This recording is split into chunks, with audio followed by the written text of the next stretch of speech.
El pasado, pasado está fijo. El presente lo palpamos y del futuro no sabemos nada. Parece que el tiempo es un flujo continuo y, sin embargo, podría ser una ilusión pura. En redes, en unos instantes.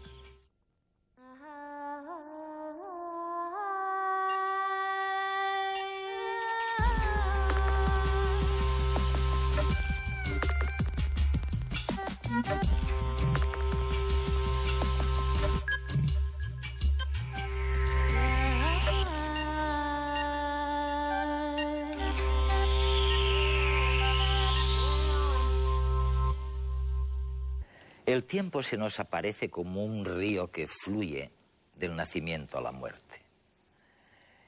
Pero en realidad, de lo que nos percatamos es de los cambios. Envejecemos y entonces recurrimos al concepto del tiempo. Pero el tiempo es raro y complejo. El tiempo, por ejemplo, es distinto, aunque sea el mismo trayecto, cuando salimos de casa en busca del restaurante. Es distinto, digo, del tiempo que utilizamos para recorrer el mismo trayecto cuando salimos del restaurante, bien cenados, y volvemos a casa. Y hay otros problemas con el tiempo. Realmente hay físicos en estos momentos que están diciendo esto es tan complejo que a lo mejor el tiempo es una ilusión pura y no existe. Julian Barbour se licenció en matemáticas y se doctoró en física teórica. Sus trabajos se centran en intentar demostrar cómo un universo que experimentamos como intensamente temporal es en realidad estático. Hoy podremos meditar con él en redes sobre las implicaciones de la inexistencia del tiempo.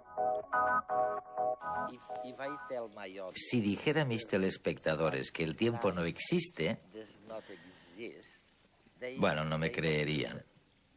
Pero aparentemente hace unos 15 años realizaste esta misma afirmación en Huelva, en Andalucía, en un importante congreso lleno de premios Nobel y gente parecida. Dijiste lo mismo y casi la mitad de los científicos que estaban allí también tenían serias dudas sobre la existencia del tiempo. ¿Es así? Sí, efectivamente. Así como una tercera parte mantuvo que no creían que el tiempo fuera real en el universo, otra tercera parte tuvo serias dudas y solo una tercera parte aseguró que el tiempo realmente existe. Así que no estoy completamente loco. Y no estás solo del todo. No. ¿Cómo empezó todo esto, Julián? ¿Cómo te preguntaste o llegaste a poner en duda la existencia del tiempo? Bueno, eso tiene una larga historia. Se remonta casi a Aristóteles, por así decirlo. Cuando la gente se preguntaba qué era el espacio, qué era el tiempo, y bastante pronto se dieron cuenta de que si no cambiaba nada, si no veíamos ningún movimiento, si no nos dábamos cuenta de que las cosas estaban cambiando, no podíamos decir que pasaba el tiempo. Así que... Lo que estás diciendo es que el cambio es el indicador del tiempo. ¿Eso es?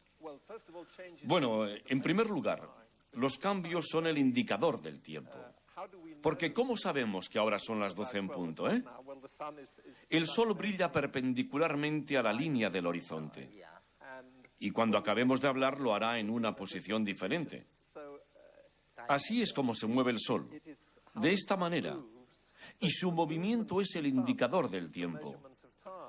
Si todo se detuviera, si se parara el sol y mis manos se pararan y nada cambiase, entonces no podríamos decir que ha pasado el tiempo. Por lo tanto, existe un gran interrogante sobre el tiempo. Si no existe en absoluto, si existe antes del cambio, es un gran interrogante.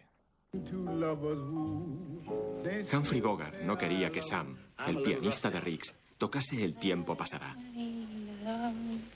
No es de extrañar. Con Ingrid Bergman al lado, muchos desearían detener el tiempo. Congelar ese instante. La idea que el tiempo pasa, que el tiempo se mueve, está muy arraigada al ser humano.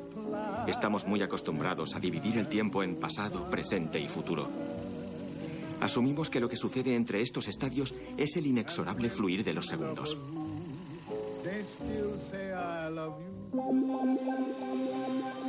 Pero para algunos físicos y filósofos, estos estados no se pueden definir de forma inequívoca. Einstein dijo que presente, pasado y futuro no eran más que ilusiones, solo que muy tozudas. Fluir está asociado a movimiento. Un líquido fluye, el aire fluye, pero el tiempo no. Solo los objetos físicos lo hacen. Pero que el tiempo no fluya no significa que los términos pasado y futuro no tengan una base real. En el mundo, los sucesos tienen lugar en una secuencia unidireccional. Unas cosas suceden después de otras.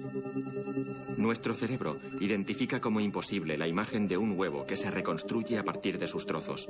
Y lo es. Por convenio, la flecha del tiempo apunta hacia el futuro. Pero esto no implica que el tiempo pase o avance hacia él.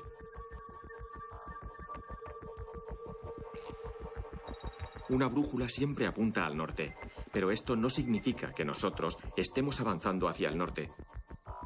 Las flechas simbolizan una asimetría, no un movimiento. Del mismo modo que arriba y abajo se refieren a una posición relativa en el espacio, futuro y pasado son posiciones a lo largo de un eje que es el tiempo. No tiene sentido hablar de el futuro y el pasado, del mismo modo que no tiene sentido hablar de el arriba y el abajo. Volvamos a nuestra secuencia del huevo. Si cortásemos la película en fotogramas y los desordenásemos, cualquier persona podría recomponer la secuencia. Incluso sin haberla visto antes, sabemos cuál es el orden correcto. Esto se debe a que la asimetría es una propiedad del estado del mundo y no del tiempo en sí. Al fin y al cabo, nuestro cerebro no percibe el paso del tiempo, sino las diferencias entre el estado actual y un estado anterior que todavía recuerda.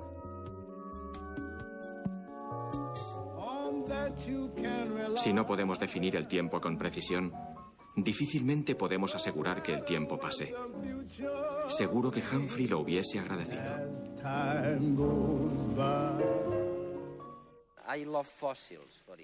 A mí me encantan los fósiles, por ejemplo. ¿Qué significaría una miamonita, por ejemplo? ¿Un instante geológico?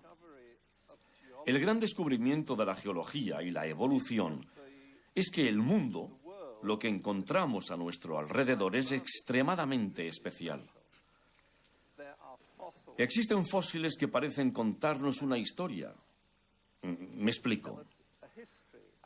¿Cómo es que la historia del Génesis fue destruida por científicos? Fueron los geólogos. Los geólogos, sí. Los geólogos, digo, y no Darwin, quienes destruyeron la historia del Génesis. Fueron las pruebas, los fósiles y las rocas que parecían contar la historia de la evolución que se había llevado a cabo durante mucho tiempo. Los geólogos, antes que los físicos, se dieron cuenta de la edad que podría tener la Tierra. Y todo ello gracias a estos fósiles que son como archivos, que son interpretados como archivos del pasado.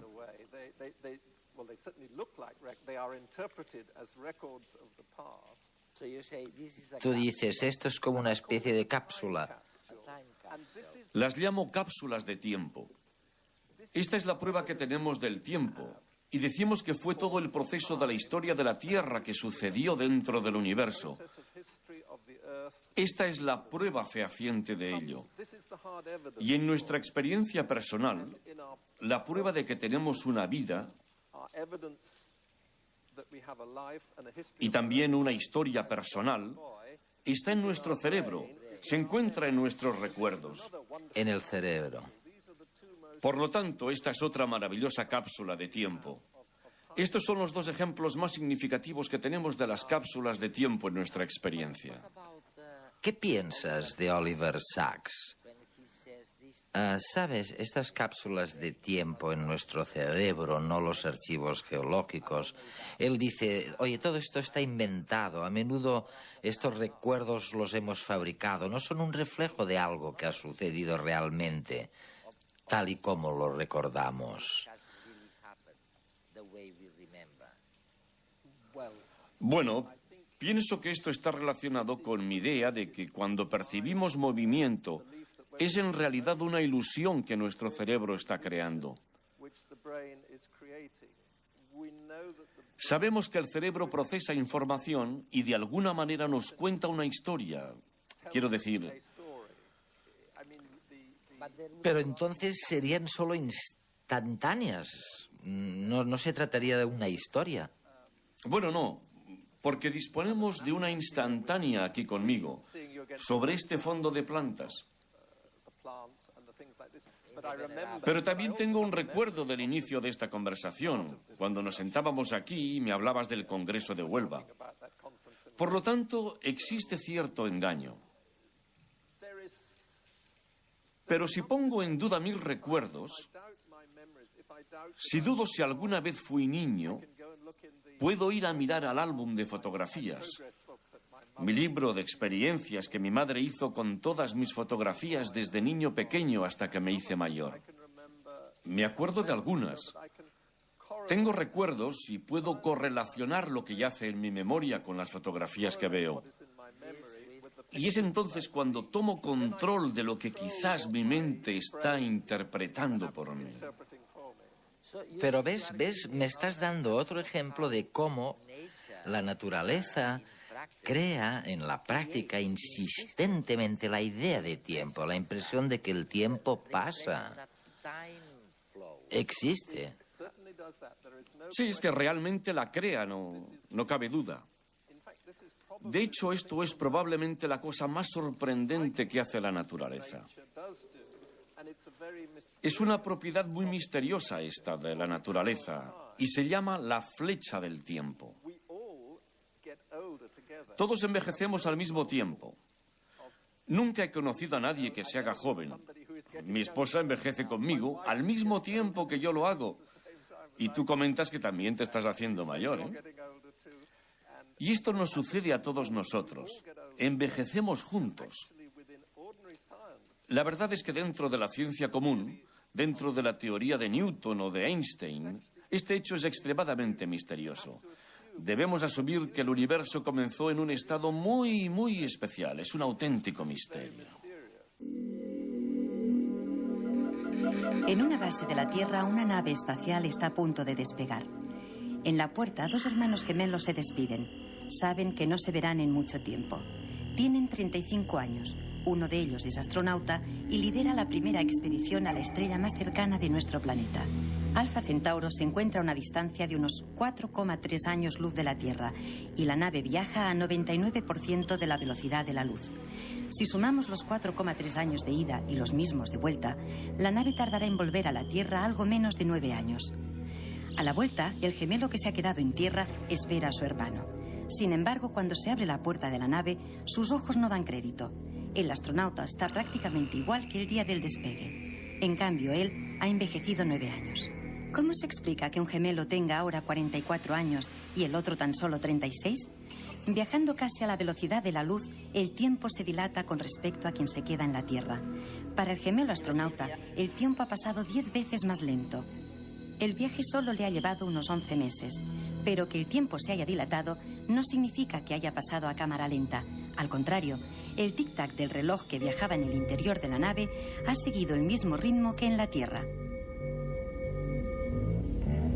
Einstein supo ver que el tiempo avanza a diferentes velocidades para diferentes personas, dependiendo de lo rápido que se muevan en relación del uno con el otro.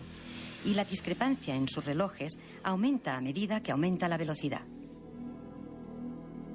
Pero hay un límite insuperable, la velocidad de la luz. Nada que valga la pena puede viajar a más de 300.000 kilómetros por segundo. Antes se pensaba que las constantes de nuestro universo eran el espacio y el tiempo. Con la relatividad, Einstein demostró que lo único que permanece invariable siempre es la velocidad de la luz. A velocidades extremas, el tiempo se dilata y el espacio se contrae con el objetivo de que la velocidad de la luz sea siempre la misma. La relatividad es un fenómeno que nos pasa por alto en el día a día. La lentitud del entorno en que vivimos hace que una hora para mí sea también una hora para usted, y un centímetro sea igual para mí que para usted, por muy rápido que intentemos movernos. Pero tanto usted como yo tenemos una forma muy sutil de viajar en el tiempo. La luz de las estrellas que vemos brillar en el cielo es la luz que emitió la estrella hace años. Volviendo al ejemplo de Alfa Centauro, si la buscamos en el cielo estrellado, estaremos viendo la luz que generó hace 4,3 años, el tiempo que ha tardado la luz en viajar desde la estrella a la Tierra. Mirando al cielo cualquier noche sin nubes, podemos observar el pasado desde nuestro presente. Cuando hablamos con alguien, le estamos viendo como hace una billonésima de segundo, pero para nosotros es ahora. Pasado, presente y futuro en relación a quién, todo es relativo. Bueno, supongamos... tú lo entiendes eso. El tiempo no existe, bien. El universo es estático. Y tampoco hay ningún cambio en el universo real. Creo que en última instancia el tiempo no existe en absoluto. Que el universo es estático. E incluso que el movimiento es una ilusión. Cuando miras mis manos moverse en el universo real, si pudieras permanecer fuera del universo como si fueras Dios y vieras el universo como realmente es, verías que esta apariencia de movimiento es una ilusión. Y esto es lo que yo creo. Ahora, los argumentos que me han llevado a ello, bueno, eso es una larga historia.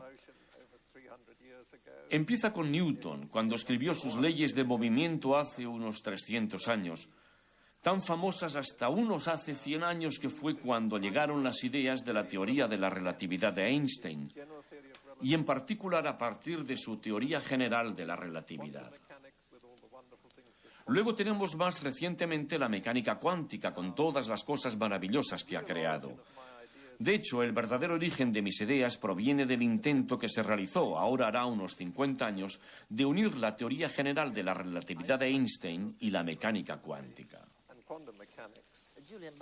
Julián, para ti, incluso cuando aseguras que no existe el tiempo, los instantes del tiempo no dejan de ser muy reales.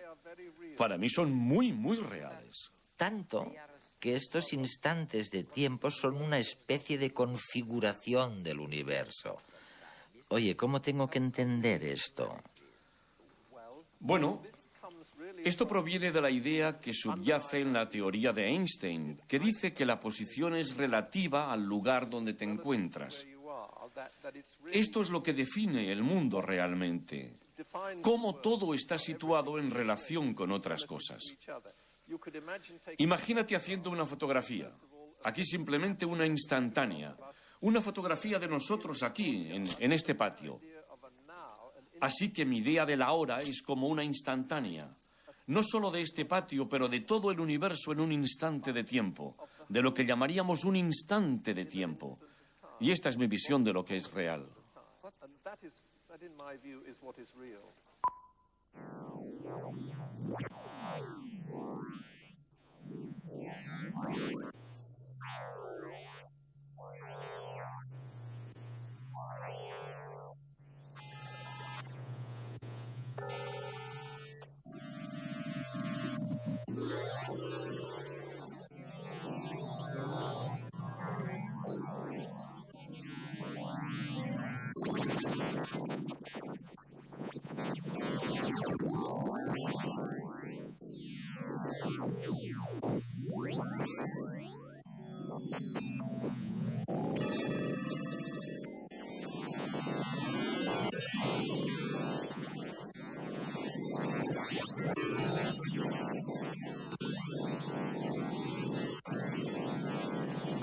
Mi nombre es Paul Friedlander.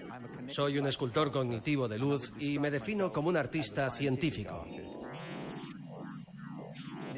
Esta exhibición se llama Universo Atemporal. Y la parte en la que nos encontramos la creé para pensar en la idea de... para meditar sobre el concepto de atemporalidad. Creo que puedo decir que probablemente mi trabajo es único.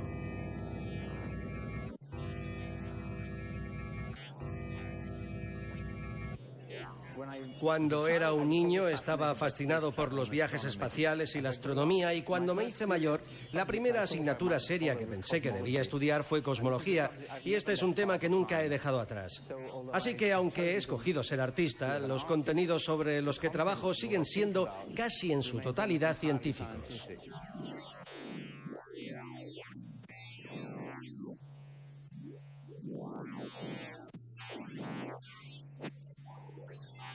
Las esculturas derivan en parte de la ya antigua tradición del cogniticismo, que se refiere al trabajo con el movimiento mecánico. Esto se combina con las técnicas modernas de la era digital. Fusionando las dos cosas, intento juntar las formas físicas tridimensionales con el espacio en que vivimos y con el espacio multidimensional implícito en el uso de los medios digitales. Estas son las flores del jardín de las ideas extrañas. Inventé este término, el jardín de las ideas extrañas, para describir los progresos de la física contemporánea. Es un mundo que no está iluminado por la luz del sol, sino por la luz de las matemáticas.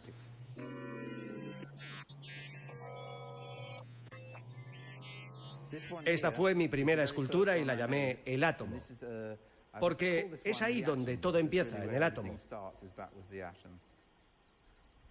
A la siguiente, como podréis suponer, la llamé La Molécula.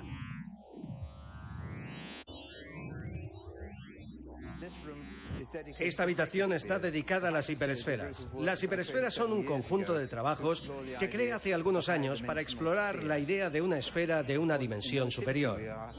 En la relatividad tenemos que imaginar que el universo tiene 4 dimensiones, algo imposible, literalmente, de visualizar. Con estos trabajos intento dar una idea de cómo sería ver una forma de 4 dimensiones. Estamos ahora en la habitación dedicada a las ondas.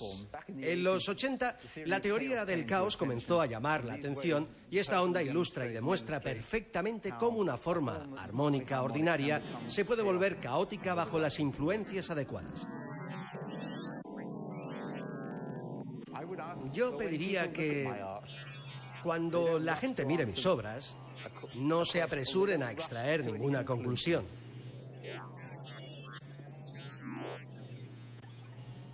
Los cambios que se suceden tienen lugar en ciclos de tiempo bastante largos. Yo aún estoy aprendiendo de mis trabajos. Debido al funcionamiento interactivo del ordenador, los medios son continuamente manipulados y ni yo mismo sé qué es lo siguiente que va a suceder. La obra cambia de un día para otro, así que yo me sorprendo cada día cuando entro aquí y veo los diseños completamente nuevos que mi instalación ha creado.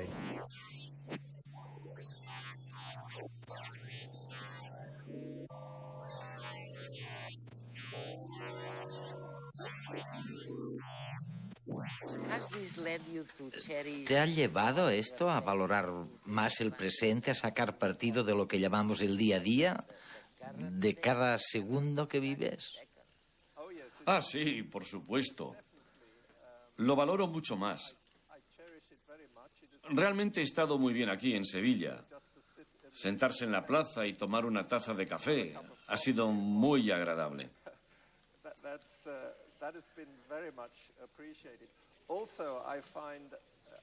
También estuve en Madrid y pasé 10 horas mirando esos cuadros en el Prado, que es sin duda la mejor galería de arte del mundo.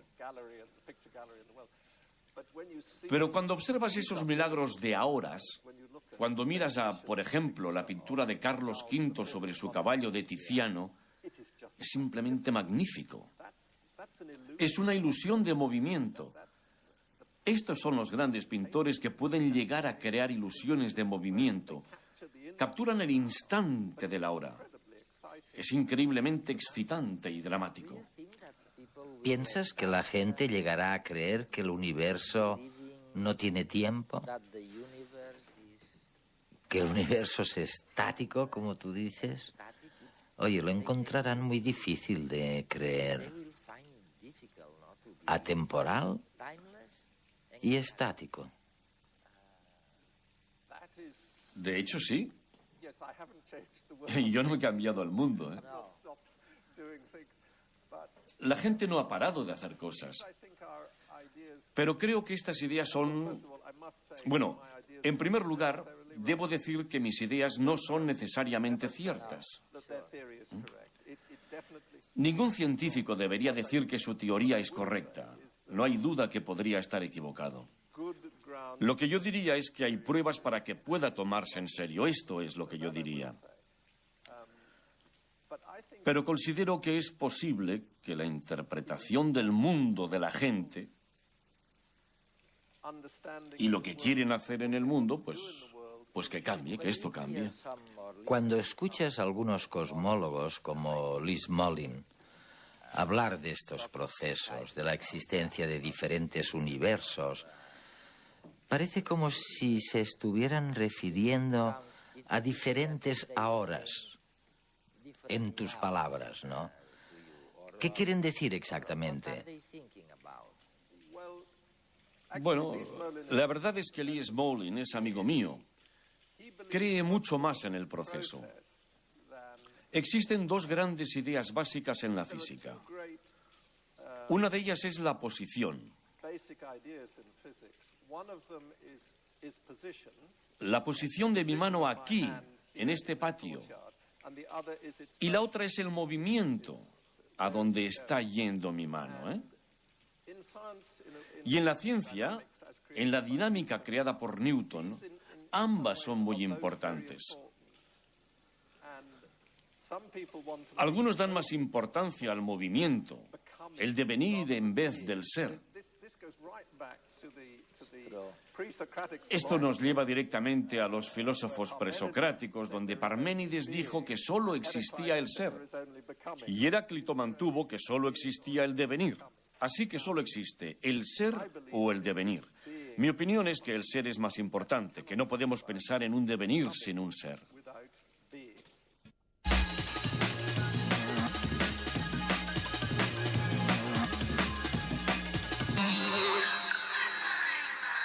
Los ingenieros siguen adoptando caracteres humanos a los robots. Si en programas anteriores hemos hablado de los que pueden detectar emociones, ahora llegan los robots sensibles al tacto. Un equipo de ingenieros de la Universidad de Nebraska dice haber creado un dispositivo para que manos robóticas imiten la sensación del tacto humano. Pero ¿cómo se puede conseguir tanta sensibilidad?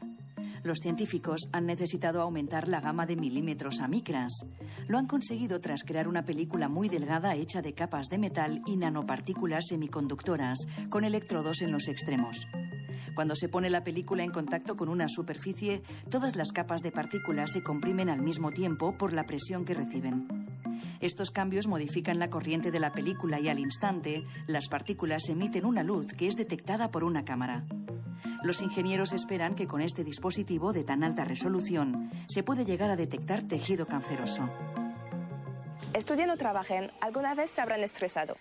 Y mientras el estrés dura, ¿cuántas veces han parado para comer o beber algo? Parece ser que el estrés y las adicciones están más relacionados de lo que se pensaba. Científicos de la Universidad de Michigan han investigado con ratas de laboratorio. Han descubierto que el estrés activa la parte del cerebro que controla la necesidad de recompensa. La responsable de impulsar este mecanismo es la hormona llamada factor liberador de corticotropina. Los investigadores han comprobado que niveles elevados de esta hormona hacen aumentar el deseo de obtener una gratificación. Este proceso podría explicar por qué cuando una persona se siente estresada, incrementa su deseo de comer compulsivamente o desarrolla otras conductas adictivas. Los responsables del estudio se muestran esperanzados con este descubrimiento. Esperan poder desarrollar un tipo de bloqueador del sistema para ayudar a las personas que están tratando de dejar adicciones o controlar su alimentación. Se sabe que llegan meteoritos a nuestra atmósfera, pero siempre se han ignorado sus efectos. Ahora un equipo de científicos de la División Antártica Australiana se ha preguntado qué sucede tras su llegada. Cada año de 50 a 60 rocas asteroidales de casi 1 metro de diámetro impactan sobre la atmósfera de la Tierra. Según un nuevo estudio, el polvo surgido de este impacto podría influenciar el clima más de lo esperado. Cuando un asteroide entra en la atmósfera de la Tierra, su tamaño se reduce por el calor que genera su roce con el aire. A veces erosiona tanto al meteorito que hasta el 99% de su masa se convierte en polvo. ¿Pero dónde va a parar este polvo? Los científicos han concluido que estas partículas quedan suspendidas en el cielo y son lo bastante grandes como para reflejar la luz del sol, causar enfriamiento local y tener un papel importante en la formación de las nubes. Por si todavía no tenían claro que estamos en la era de los chips, les presentamos la etiqueta RFID, un chip con una antena incorporada que se piensa que sustituirá al código de barras. Cuando vamos a un supermercado, los productos están marcados con un código de barras. Este código no tiene otra función que agilizar la compra a la hora de pagar. Pero las nuevas etiquetas RFID van más allá. Por medio de una red computerizada se puede rastrear la posición y el progreso de miles de millones de productos desde que se etiquetan hasta que se venden. Una de las ventajas que se observa es que el mismo sistema podrá avisar cuando se acaben los productos. Pero no todos son ventajas. Ya hay quien ha puesto dudas sobre la privacidad de este sistema. Los expertos se preguntan quién puede leer los chips y qué se hará con la información. Además, ponen en duda que este chip rastree solo el producto y no a la persona que lo ha comprado. Pase lo que pase en el futuro, de momento ya se usa en algunos supermercados de Alemania.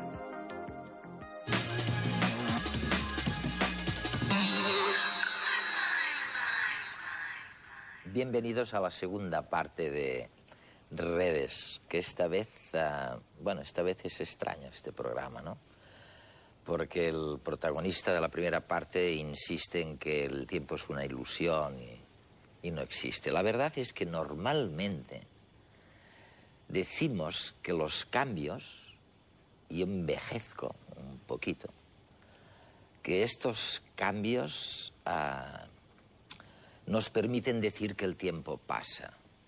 Pero que si no hubiera estos cambios, oye, a lo mejor el tiempo no pasaba y el tiempo es una ilusión, que es lo que dice Julian Barbour en la primera parte, ¿no? Y el tiempo, la verdad es que hay problemas, ¿no?, para entender lo que es el tiempo. Bueno, el tiempo Manuel, dime. El tiempo tiene muchos problemas. El tiempo es un parámetro que utilizamos los físicos, no, sino toda la humanidad para definir justo esto que se ha dicho, los cambios. Entonces dice, ¿y si no hay cambios, no hay tiempo? Bueno, pues entonces si no hay cambios, no hay nada, ¿no?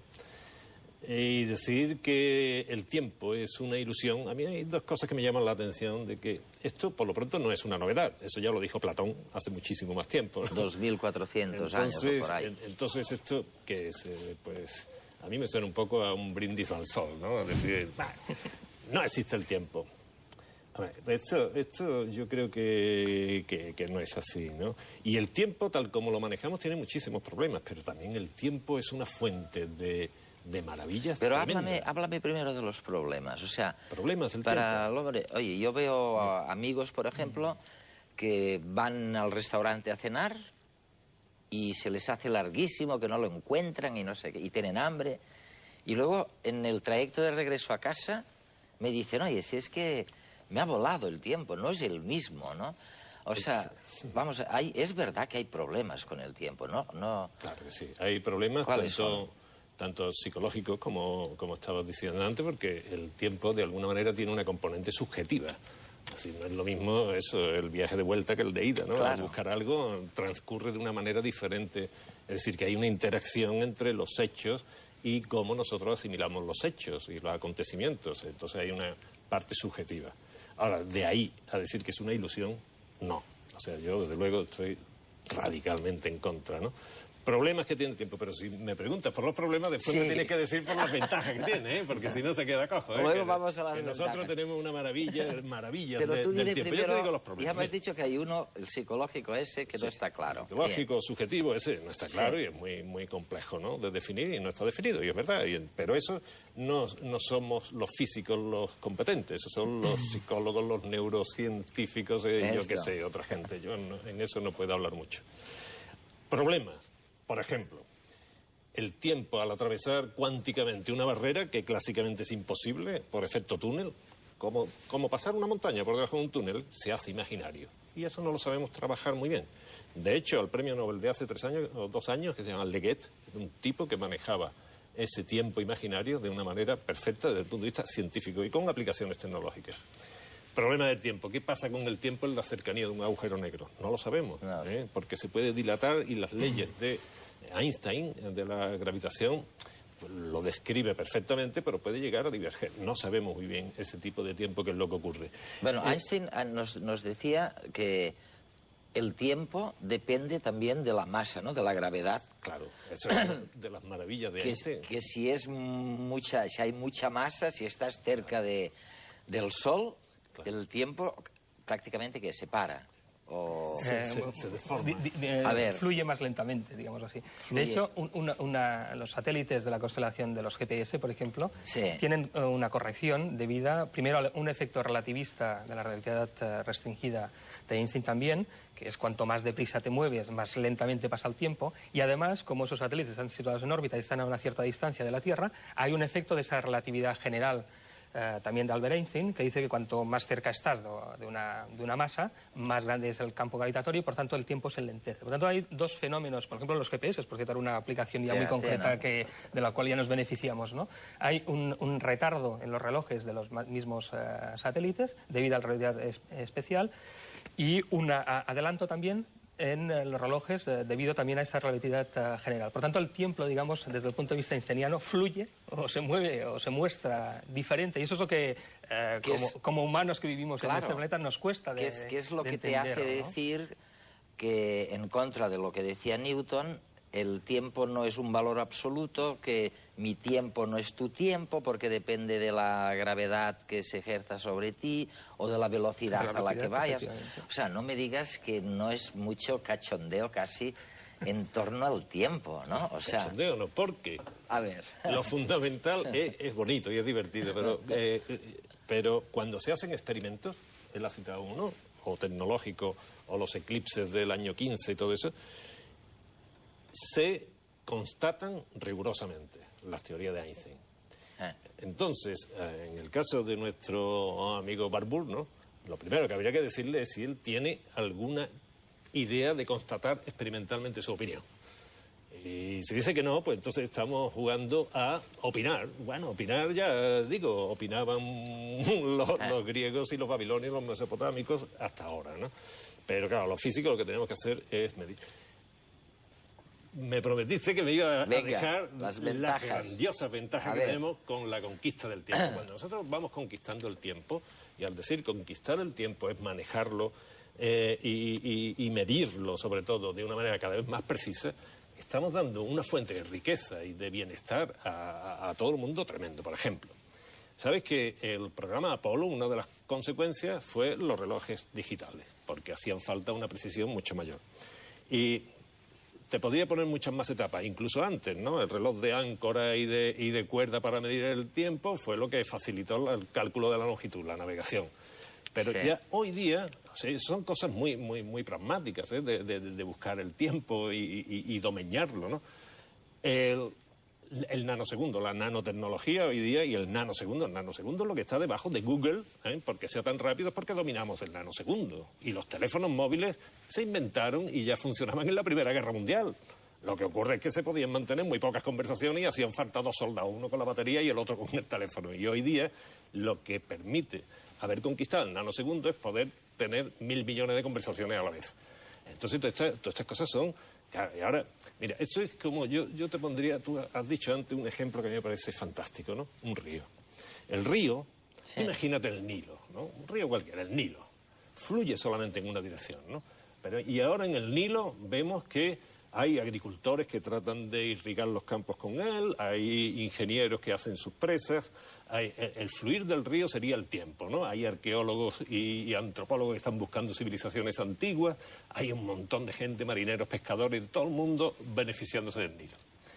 Incluso hay unos físicos teóricos que te dicen, a lo mejor el Nilo, ese fluir es más complejo y sus componentes, que serían los átomos y las moléculas de agua, tienen un comportamiento que es muy diferente al movimiento general de ese río. Todo eso vale. Pero ahora imagínate que a toda esta gente, los ingenieros, los físicos teóricos, todo eso que están por el Nilo, llega un señor y dice, señores, el Nilo no existe.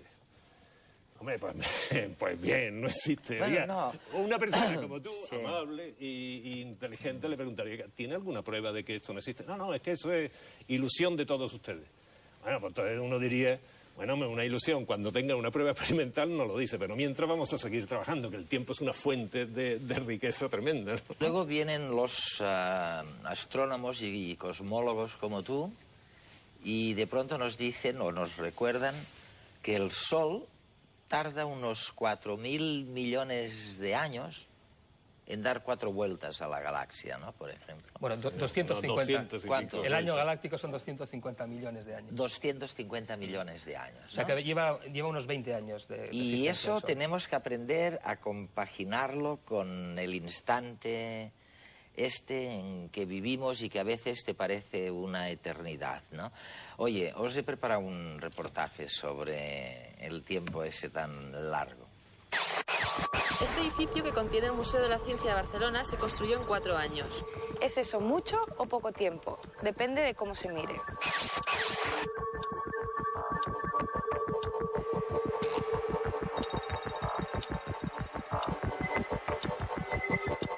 Mientras este edificio crecía, durante esos 4 años, la Tierra estuvo rotando más de 3.700 millones de kilómetros alrededor del Sol. Y en ese mismo tiempo, el continente americano se separó 12 centímetros de Europa. Como veis, todo depende de la escala temporal que tomemos. Por ejemplo, seguro que os parece que un segundo pasa rápido. Al fin y al cabo, un segundo es solo el latido de un corazón humano.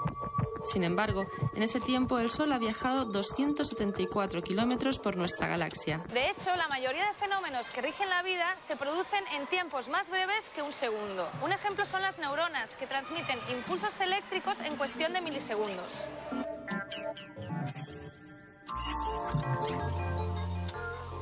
Las reacciones químicas biológicas como la fotosíntesis se producen a un ritmo similar e incluso mayor, de manera que miles de moléculas de oxígeno o de agua se crean y se destruyen en menos de un segundo. Y por otra parte, solo es necesaria 1/millonésima de segundo para que una molécula de ADN se despliegue con el fin de replicar la información genética que contiene. Y la velocidad con que nuestros ojos captan la luz es 1.000.000 de veces más rápida todavía. La cuestión es que, a pesar de la aparente quietud de la materia, los átomos están en constante movimiento.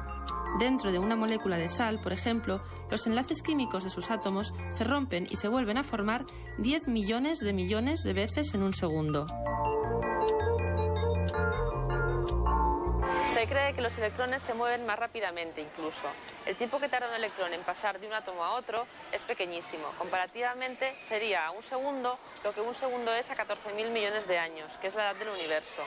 Hasta hace poco era impensable poder medir algo tan breve y se sospecha que pueden existir intervalos de tiempo muchísimo más pequeños, tanto que ni siquiera podemos medirlos con la tecnología actual. Visto desde esta perspectiva, parece que un segundo es una eternidad. Sin embargo, ¿qué nos parece cuando lo comparamos, por ejemplo, con este muro geológico que tiene más de 260 millones de años de antigüedad? O sin ir más lejos, con los primeros Homo sapiens que poblaron el mundo hace 200.000 años. En realidad, nuestra especie es relativamente nueva. Los primeros homínidos como Lucy aparecieron hace poco más de 3 millones de años. Si comparas ese tiempo con la historia geológica del planeta, es poco. 3 millones de años de historia humana no es nada comparados con los 160 millones de años en que los dinosaurios dominaron la Tierra.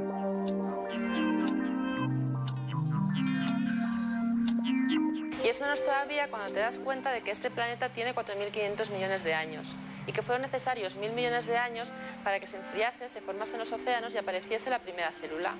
Teniendo en cuenta que los cosmólogos creen que la última estrella morirá dentro de millones de años, casi podríamos decir que el tiempo acaba de empezar a existir.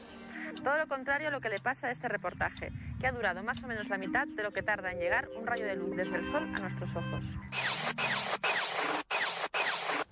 El tiempo en las grandes escalas. Bueno, oye, y en las escalas pequeñísimas, ínfimas, las nanotecnológicas, quiero decir, en los nanosegundos, en la vida de los electrones, ¿no? Que van a unas velocidades impresionantes, apenas avanzan, a pesar de no parar de moverse todo el rato. ¿Allí qué pasa? O sea, allí el tiempo, ¿qué concepción, qué ¿Qué concepto del tiempo manejamos en estas escalas que me dicen que son las del futuro, además, ¿no? Sí. Bueno, ahora mismo la tecnología, es decir, todo lo que se puede manipular por el hombre está ya a más de 10 elevado a menos 9 segundos, más de la 1000.000.000ª parte del segundo. Ya debe estar cerca del femtosegundo 10 elevado a menos 12, ¿no? Incluso, no desde el punto de vista de poderlo manipular, sino sí de poderlo medir, estamos ya a la escala nuclear, que son los nucleones dentro del núcleo, que es la parte más compacta de la materia y donde está localizada toda su masa y prácticamente toda la energía. Y esos son 10 elevado a menos 22 segundos. 0,21 ceros y un 1, ¿vale? Hasta ahí llegamos, ¿no? Entonces, las teorías que él estaba diciendo, que hay mucha gente muy seria trabajando, ya estamos en una escala que se llama la escala de Planck. Eso es 10 elevado a menos 43 segundos. Eso es muy lejano todavía a la posibilidad ya no solo de información científica, sino incluso de experimentar, de saber qué está pasando ahí. Yo creo que ahí es donde estamos. Y en la escala grande, pues ya lo decía, será el Big Bang, ¿no? 13.700 millones de años, y eso está relativamente bien controlado. Eso se sabe más o menos bien cómo ha fluido el tiempo. Desde esos 10 elevado a menos 22 segundos hasta 10 elevado a... en la escala nuclear. El segundo son 10 elevado a 7, 10 elevado a 8, 10 elevado a 19, así, ¿no? Pero bueno, ¿pero allí qué pasa? O sea, ¿qué concepto del tiempo utilizáis allí? Sigue siendo lineal, es decir, el tiempo fluye de la misma manera, no hay... pero fluye siempre igual. Del pasado al futuro y digamos, el mismo ritmo. Pero vamos a ver, Manuel, apenas hay masa allí, aunque haya mucha energía, hay enormes velocidades. Para los electrones, para aquellos átomos, ¿cambia el tiempo o son eternos? Me dicen, los átomos son prácticamente eternos, ¿no? ¿Qué quieren decir con eso? O sea... Pues que los átomos de nuestros antecesores son los que nosotros incorporamos en nuestros cuerpos y los que cederemos a nuestros...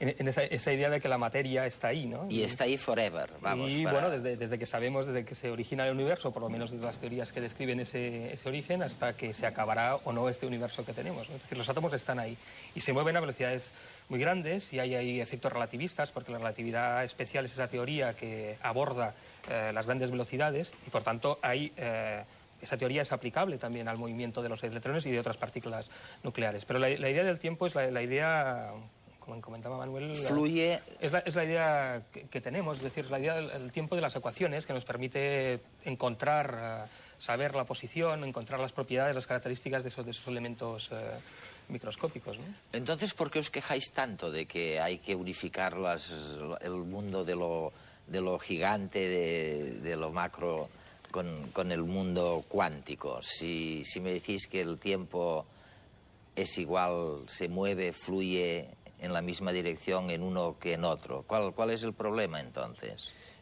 No nos quejamos. El problema de verdad, disfrutamos muchísimo manejando el tiempo, porque es una fuente de riqueza cultural, científica e incluso tecnológica. El problema está en lo que se ha mencionado, por los dos lo habéis mencionado, en la unificación de la gravedad con la mecánica cuántica, la gravitación y la mecánica cuántica. Eso es algo que a los físicos pues nos deja muy irritados, ¿no? Y por eso yo entiendo, aunque que haya compañeros que están trabajando en casi todas las universidades de la Autónoma de Madrid, en muchas partes de España y de los grandes centros, hay gente que dedican gran esfuerzo a tratar de unificar todas las leyes, pero ellos estarían y están primero deseando de tener algo constatable experimentalmente, segundo, ninguno niega la existencia del tiempo, todos les daría mucho pánico si de sus ecuaciones se dedujera que el tiempo podía ser reversible, es decir, el viaje hacia atrás en el tiempo, que se ha dicho, ellos no creo que lo quieran esto para nada.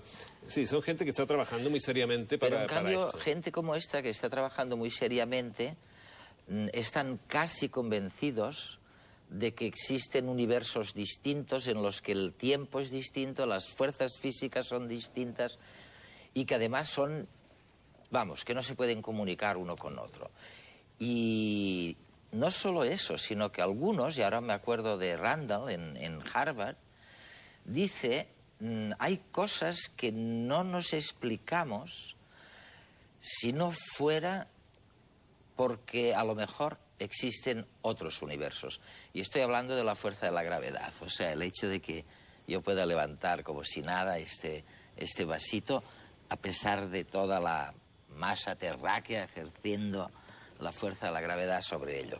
O sea, ¿por qué, Manuel, por ejemplo, esta fuerza de la gravedad es tan débil comparado con las otras fuerzas? Los físicos no se preguntan, porque se preguntan cómo funcionan las cosas, ¿no? El por qué sería casi metafísica, ¿no? Bueno, en cualquier caso, o sea, la idea es que de las 4 interacciones de la naturaleza que conocemos, la fuerza electromagnética, la fuerza gravitatoria, las 2 que funcionan a pequeña escala, se han logrado, digamos, integrar en un solo modelo esas 3 fuerzas que son las nucleares y la fuerza electromagnética. Hay un modelo que los explica, que son diferentes manifestaciones de una única fuerza, podemos decir, fundamental, ¿no? Entonces queda por integrar la gravedad, y ese es el gran sueño actual, y por eso la idea de intentar integrar las 2 grandes teorías que describen lo muy pequeño, que es la mecánica cuántica, y la relatividad general, que describe lo muy grande, intentarlas integrar en una sola, intentar buscar ese todo, esa fuerza, digamos, ese ideal de fuerza que explicaría todo.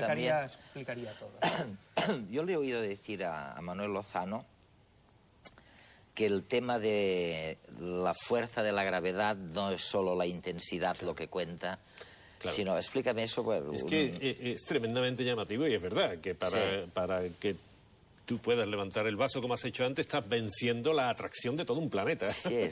Es decir, que es extraordinariamente débil. Pero la debilidad o la fortaleza de cada una de estas 4 fuerzas que él ha mencionado no es su única característica. Por ejemplo, la fuerza de la gravedad y la fuerza electromagnética se parecen entre sí muchísimo más que las otras 2 si atendemos hasta dónde llegan, porque las 2 tienen un alcance infinito. En cambio, las 2 fuerzas nucleares no llegan a salir del núcleo atómico, ¿no? Entonces, ¿qué es más decisivo? ¿Qué es lo que diferencia más? ¿Cuál es la huella de identidad más clara de una fuerza? ¿Lo intensa que son o hasta dónde llegan? Es difícil, en ese sentido es difícil de decir, ¿no? Y, por ejemplo, la fuerza de la gravedad es siempre atractiva, hasta donde sabemos. Hasta prueba de lo contrario. Hasta donde sabemos, sí, pero es atractiva entre 2 masas, se atraen, ¿no? No hay En cambio, repulsión. la fuerza electromagnética, dependiendo de las cargas eléctricas, si positiva o negativa, o las 2 iguales, o las 2 diferentes, puede ser repulsiva o puede ser atractiva, ¿no? La nuclear siempre es atractiva, es decir, que en ese sentido la nuclear se parece más a la gravitatoria que la electromagnética, que puede ser repulsiva. Son 4 faunas que 3 se han conseguido unificar y una se resiste. Y ahí es donde están los teóricos. Manuel, más lo que me puros. estás diciendo es, oye, Eduardo, no te preocupes tanto de que sea tan fácil o tan débil la fuerza de la gravedad, porque, oye, hay otros rasgos a tener en cuenta, no solo la intensidad. Bueno, pues me voy a esperar un rato. Pero lo que quiere decir es que en la física no vamos a encontrar la solución de los problemas de cada día, a lo mejor, pero sí vamos hacia un periodo de grandes descubrimientos, que a lo mejor nos dan hasta una nueva concepción del tiempo. Hasta la semana próxima.